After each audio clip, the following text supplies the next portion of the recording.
Penses-tu être libre? Pense-y bien avant de répondre. Tu te réveilles et la première chose que tu fais, c'est prendre ton téléphone. Tu fais défiler l'écran à la recherche de quelque chose de nouveau. Quelque chose pour te distraire. Puis, peut-être un café. Une dose de dopamine, devant une vidéo courte. Une chanson pour tuer l'ennui sur le chemin du travail ou de la fac. Et tu consommes encore. Podcast. Réseaux sociaux. Notifications incessantes. Et quand, enfin, le silence s'installe, que se passe-t-il? Un malaise surgit. Un vide. Quelque chose qui t'oblige à chercher une nouvelle distraction. Un nouveau plaisir immédiat. Mais le problème, ce n'est pas le plaisir en soi. Le plaisir est un outil naturel de l'esprit humain. Un mécanisme évolutif qui nous pousse à rechercher ce qui nous maintient en vie. Mais que se passe-t-il quand le plaisir devient la prison elle-même? Quand le besoin de ressentir quelque chose de bon à tout moment nous rend esclaves d'un cycle sans fin de gratification instantanée? Aldous Huxley l'avait prédit il y a presque un siècle. Tandis que George Orwell nous mettait en garde contre un futur de répression brutale dans 1984, Huxley, lui, avait une vision encore plus effrayante. Un monde où les gens n'auraient plus besoin d'être forcés à obéir, car ils seraient trop divertis, trop submergés de stimulations agréables pour même penser à se rebeller. Un monde où l'esclavage n'aurait pas besoin de chaînes. Où les gens aimeraient leur servitude. Regarde autour de toi, que vois-tu? Une société obsédée par le divertissement. Qui consomme du plaisir sans limite. Qui cherche à soulager immédiatement le moindre inconfort. Mais à quel prix? Cette quête acharnée du bonheur instantané te libère-t-elle vraiment ou t'enchaîne-t-elle davantage? L'esclavage par le plaisir. Dans cette vidéo, nous allons explorer comment la société moderne nous conditionne à rechercher le plaisir, comme forme de contrôle. Et pourquoi cette dépendance pourrait bien faire de toi un esclave volontaire. Si tu crois être maître de ton esprit, continue de regarder. Car peut-être, tu ne l'as jamais été. L'esclavage parfait n'a pas besoin de chaînes. Il ne nécessite ni torture, ni menace, ni surveillance constante.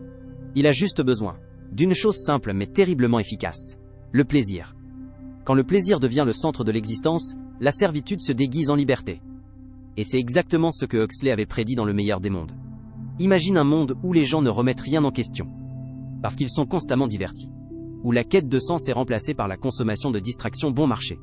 Où le plaisir n'est pas un choix mais une obligation.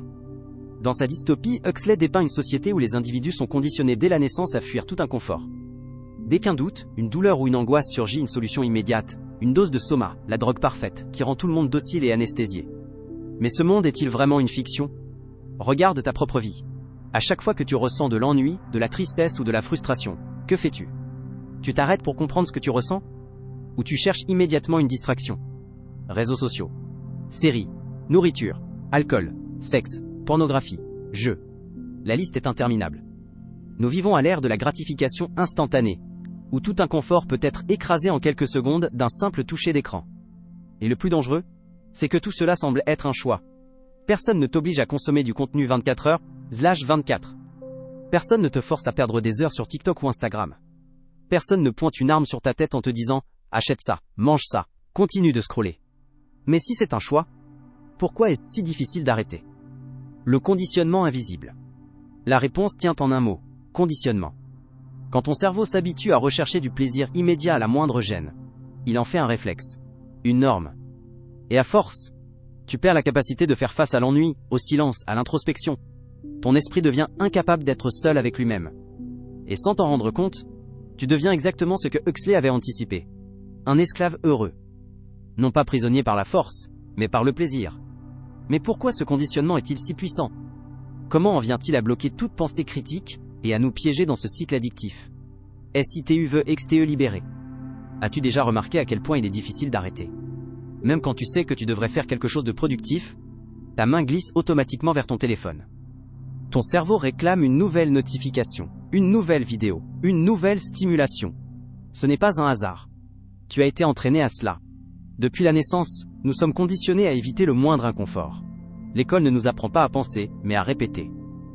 Le monde du travail ne nous pousse pas à réfléchir, mais à produire. Et la culture du divertissement nous submerge de distractions pour que nous ne remettions jamais rien en question. Le résultat? Une société où le vrai danger n'est plus une dictature qui interdit la liberté d'expression, mais un système qui nous fait perdre tout intérêt à la rechercher. Huxley l'avait compris mieux que personne. Dans le meilleur des mondes, les citoyens n'avaient pas besoin d'être opprimés. On leur avait appris à aimer leur propre esclavage. Dès l'enfance, ils subissaient l'hypnopédie, des messages répétés pendant leur sommeil. Tout le monde appartient à tout le monde. Un gramme de soma résout tout. Aujourd'hui, ce n'est plus par le sommeil qu'on t'endoctrine. mais par les algorithmes, le marketing et les notifications. Chaque notification déclenche une dose de dopamine. Chaque vidéo courte te donne un plaisir sans effort. Chaque like, chaque validation sociale renforce ta soumission. Résultat, une génération entière incapable d'être seule avec elle-même. Incapable de gérer la frustration. Incapable de penser par elle-même. Parce que penser demande un effort. Et quand les masses refusent l'effort mental, la dictature devient inutile. Elle se contrôle toute seule. Une société fragile, facile à manipuler. Mais fuir l'inconfort a un prix. Un prix psychologique. La douleur a une fonction. Elle forge notre caractère. Elle construit notre résilience.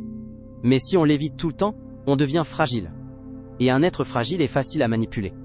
Aujourd'hui, le moindre échec devient une crise existentielle. Le moindre conflit semble insurmontable. Tout ce qui exige de la patience ou un minimum d'effort est rejeté. On a été conditionné à choisir le chemin le plus facile. Le plaisir immédiat. La solution rapide. Et cela nous rend obéissants. Une société composée d'individus forts, résilients et capables de faire face à la douleur ne sera jamais docile. Mais une société dépendante émotionnellement, incapable de supporter le vide ou la souffrance. C'est la société parfaite pour ceux qui veulent le pouvoir, sans avoir à imposer la force. Le choix, plaisir ou sens. Alors comment sortir de ce piège? Comment ne plus être une proie de cette société de distraction permanente? Il faut comprendre une chose essentielle. Le plaisir peut nous enchaîner. Mais le sens, lui, peut nous libérer. La société moderne t'a appris que le bonheur est l'objectif ultime. Mais que t'a-t-elle proposé comme bonheur? Des plaisirs vides. Des likes. Du shopping impulsif. Du sexe sans attachement. Des séries à gogo. De la malbouffe. Des plaisirs éphémères. Qui doivent être sans cesse renouvelés, sinon le vide revient. Mais les moments les plus importants de ta vie? Ceux qui t'ont construit? Étaient-ils faits de plaisirs immédiats? Ou d'efforts? De douleurs? De dépassements? Viktor Frankl, psychiatre et survivant de l'Holocauste, écrivait « L'homme ne peut vivre sans but. Même dans les pires conditions, ceux qui trouvaient un sens survivaient mieux. Le plaisir est rapide, facile, mais vide. Le sens est difficile, lent, exigeant. Mais il construit quelque chose en toi. Quelque chose qui dure. Et c'est précisément pourquoi le système te pousse à éviter le sens. Parce qu'une personne qui trouve un sens à sa vie n'a plus besoin de distraction. Elle n'est plus manipulable. Voici les 4 étapes pour reprendre le contrôle. Privation stratégique du plaisir. Coupe les réseaux, évite la malbouffe, limite les vidéos courtes. Ton cerveau va se réinitialiser, tu vas réapprendre à te satisfaire de choses simples. Réapprendre à supporter l'inconfort. L'ennui, le silence, la solitude, la frustration. Affronte-les. Ne les fuis plus. Résiste. Tu verras que le malaise ne te tue pas. Il te rend plus fort. Cultiver la pensée critique. Pourquoi as-tu toujours besoin de distraction? Qui profite de ta dépendance? Que pourrais-tu accomplir si tu sortais de ce cycle? Remplacer le plaisir par le sens. Demande-toi, qu'est-ce qui compte vraiment pour moi? Qu'est-ce que je veux construire? Qu'est-ce qui donne un sens à ma vie? Mais attention, quand tu changeras, les autres le sentiront. Certains t'admireront, d'autres te rejetteront. Car quand tu te libères, tu deviens un miroir. Un miroir que beaucoup refusent de regarder. Et maintenant, t'as vu le piège. Tu comprends que le plaisir sans but n'est pas la liberté, mais une prison dorée. Alors, que vas-tu faire de ce savoir? Continuer comme avant? Ou reprendre le contrôle? La décision t'appartient. Mais souviens-toi, celui qui trouve un sens devient libre. Et celui qui est libre devient dangereux pour le système. Si cette vidéo t'a ouvert les yeux, ne pars pas sans agir. Laisse un like pour soutenir ce type de contenu profond.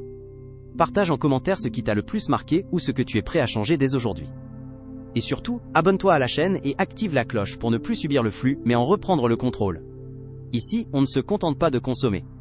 On réfléchit, on s'éveille, et on bâtit une liberté que rien ni personne ne peut acheter. Alors si tu veux continuer ce voyage intérieur et briser les chaînes invisibles, tu sais ce qu'il te reste à faire.